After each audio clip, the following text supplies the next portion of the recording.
జ్ఞానాన్ని వెతికే మనసులకు స్వాగతం. ఈ ఛానల్ పెట్టడానికి మా ముఖ్య ఉద్దేశం ఒక్కటే, పాత మనల్ని కొత్త మనకి కొత్తగా పరిచయం చేయడం.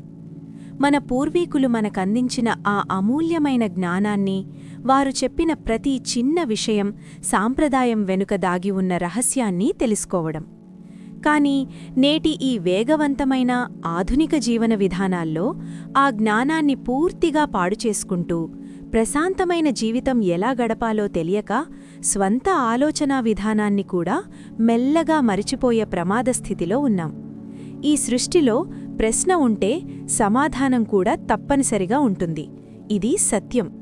మన పెద్దలు నేర్పిన విలువలు, జ్ఞానం ఎంత గొప్పదో మన తరువాతి తరాలకు కూడా తెలియజేయాలని చేస్తున్న ఒక చిన్న ప్రయత్నమిది.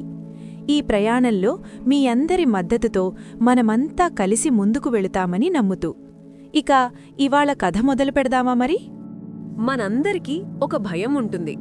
ఫెయిల్ అవుతామేమో అన్న భయం, ప్రయత్నం చేస్తే నష్టం వస్తుందేమో అన్న భయం.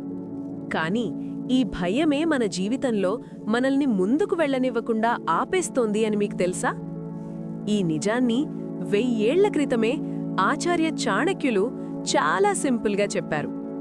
ఒకరోజు ఆచార్య చాణక్యులు తన శిష్యులకు పాఠం చెబుతున్నారు. ఆయన చేతిలో ఒక సాధారణమైన మట్టి పాత్ర ఉంది. ఆయన బోధిస్తూ ఉండగానే ఆ మట్టి పాత్ర చేతినుంచి జారి భూమిపై పడింది. పడి పూర్తిగా పగిలిపోయింది.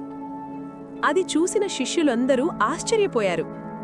గురూజీ, పాత్ర పగిలిపోయింది అని అన్నారు. అప్పుడు చాణక్యులు నవ్వుతూ ఇలా అన్నారు, ఈ పాత్ర పగిలిపోతుందని నాకు ముందే తెలుసు.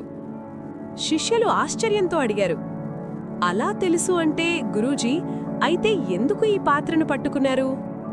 అప్పుడు చాణక్యులు గంభీరంగా ఇలా చెప్పారు, పగిలిపోతుందని తెలిసినా ఇది పనికొచ్చేంతవరకు వాడుకోవచ్చు.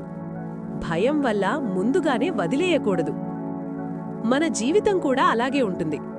ఫెయిల్యూర్ వస్తుందేమో అని భయపడి ప్రయత్నం చేయకపోవడమే మన పెద్ద తప్పు.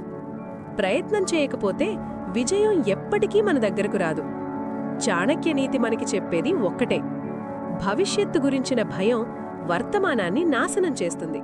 ఈ కథ మీ ఆలోచనల్లో ఒక చిన్న ప్రశ్నను పుట్టిస్తే మా ప్రయత్నం సఫలం. మరో ఆలోచనతో మళ్ళీ కలుద్దాం.